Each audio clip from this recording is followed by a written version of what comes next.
আপনারা অনেকেই গাড়ি কিনেন শখ করে বা প্রয়োজনে, কিন্তু মেনটেন্যান্সের সময় সামান্য কিছু টাকা বাঁচাতে গিয়ে এমন কিছু ভুল করেন যা পরবর্তীতে লাখ টাকার ক্ষতি ডেকে আনে। গাড়িতে এমন কিছু জিনিস আছে যেগুলো কখনোই নন জেনুইন, সস্তা বা কম দামে ব্যবহার করা উচিত নয়। আপনার এই একটা ভুল শর্ট টার্মে কিছু টাকা বাঁচালেও লং টার্মে গাড়ির অনেক বেশি ক্ষতি করে ফেলে। প্রথমে কথা বলবো এয়ার ফিল্টার নিয়ে। এটা দেখতে খুব সাধারণ একটা জিনিস, তাই না? কিন্তু এর কাজটা অসাধারণ। এর কাজ হচ্ছে ইঞ্জিনে যে বাতাস ঢোকে তা যেন সম্পূর্ণ পরিষ্কার হয়। এখন একটু গভীরে যাই।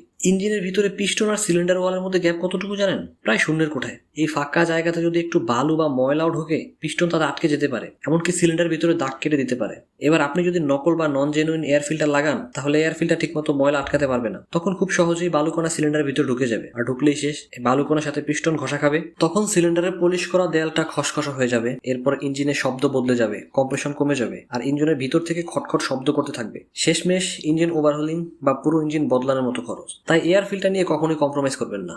এবারে আসি অয়েল ফিল্টারে। ইঞ্জিন অয়েলকে গাড়ির রক্ত বলা হয়, আর অয়েল ফিল্টার হলো এই রক্ত পরিশোধনকারী কিডনি। ইঞ্জিন চলার সময় বিভিন্ন অংশে ঘর্ষণের ফলে খুব ছোট ছোট ধাতব কণা তৈরি হয়। অয়েল ফিল্টারের কাজ হলো এই ময়লাগুলোকে আটকে ফেলা। এখন আপনি যদি নকল বা নন জেনুইন অয়েল ফিল্টার লাগান, তাহলে এর ভিতরের পেপার বা ভাল্ব ঠিকমতো কাজ করবে না। এর ফলে কি হবে? যে ময়লাগুলো আটকানোর কথা ছিল সেগুলো সোজা ইঞ্জিনের ভিতর ঘুরতে থাকবে। এই ধাতব কণাগুলো ইঞ্জিনের ক্র্যাঙ্কশ্যাফট, ক্যামশ্যাফট, বিয়ারিং এ গিয়ে লাগবে, আর সেগুলোকে ঘষা খেতে থাকবে। ফলে ইঞ্জিনের আয়ু কমে যাবে, শব্দ করতে থাকবে। ভালো অয়েল দিয়ে যদি ফিল্টার খারাপ লাগান, তাহলে সেই অয়েলও নষ্ট হয়ে যাবে। তাই অয়েল ফিল্টার সবসময় আসল ব্যবহার করবেন। এখন ইঞ্জিন অয়েল নিয়ে আসি। অনেকেই বলেন ৩-৪ মাস পরে তো ফেলেই দেবো, এত দামি অয়েল দিয়ে কি লাভ? এই ভাবনাটাই সবচেয়ে বেশি ভয়ঙ্কর। ইঞ্জিন অয়েলের প্রধান কাজ কি? ইঞ্জিনের ভিতরের ধাতব অংশগুলোর মধ্যে ঘর্ষণ কমানো। ভালো অয়েলের মধ্যে কিছু কেমিক্যাল থাকে যা তাপমাত্রা সহ্য করতে পারে, ঘর্ষণ কমাতে পারে, আর ইঞ্জিন পরিষ্কার রাখে। এবার আপনি যদি বাজারের কম দামি বা ভেজাল অয়েল দেন, সেটা এই ঘর্ষণ কমাতে ব্যর্থ হবে। ফলে ইঞ্জিনের ভিতরে প্রচন্ড ঘর্ষণ হবে, তাপমাত্রা বেড়ে যাবে, আর ইঞ্জিন সিজও করতে পারে। তাই এটা নিয়ে কখনো আপোষ না করাই ভালো।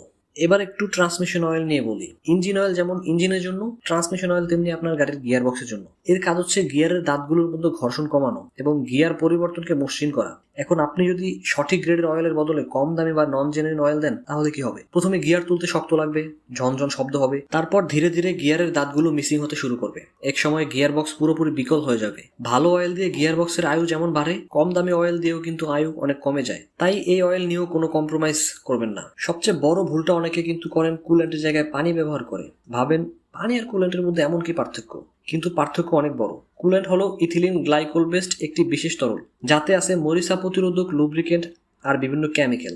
পানি ব্যবহার করলে ইঞ্জিন সাময়িকভাবে ঠান্ডা হতে পারে, কিন্তু এর ভেতরে দ্রুত মরিচা ধরতে শুরু করে এবং খনিজ পদার্থ জমে শক্ত আবরণ তৈরি হয়, যাকে বলা হয় স্ক্যাল। এই স্ক্যাল ধীরে ধীরে রেডিয়েটরের পাইপ ও কুলিং চ্যানেলগুলো ব্লক করে দেয়। ফলে কুলিং এর সিস্টেমের কার্যক্ষমতা আস্তে আস্তে কমে যায়। শীতপ্রধান দেশে পানি জমে বরফ হয়ে সিলিন্ডার ব্লক পর্যন্ত ফাটিয়ে দিতে পারে, যা ইঞ্জিনের জন্য মারাত্মক ক্ষতির কারণ। অন্যদিকে কুল্যান্টের ফুটন্ত তাপমাত্রা পানির চেয়ে অনেক বেশি, তাই এটি সহজে ফোটে না, আবার নিম্ন তাপমাত্রায় জমেও যায় না। পাশাপাশি কুল্যান্টের ভিতরে থাকা অ্যান্টিকরোজিভ উপাদান পুরো কুলিং সিস্টেমকে মরিচা ও ক্ষয়ের হাত থেকে সুরক্ষা দেয়। তাই কুল্যান্টের পরিবর্তে পানি ব্যবহার করা দীর্ঘমেয়াদী ইঞ্জিনের জন্য বড় ক্ষতির কারণ হতে পারে।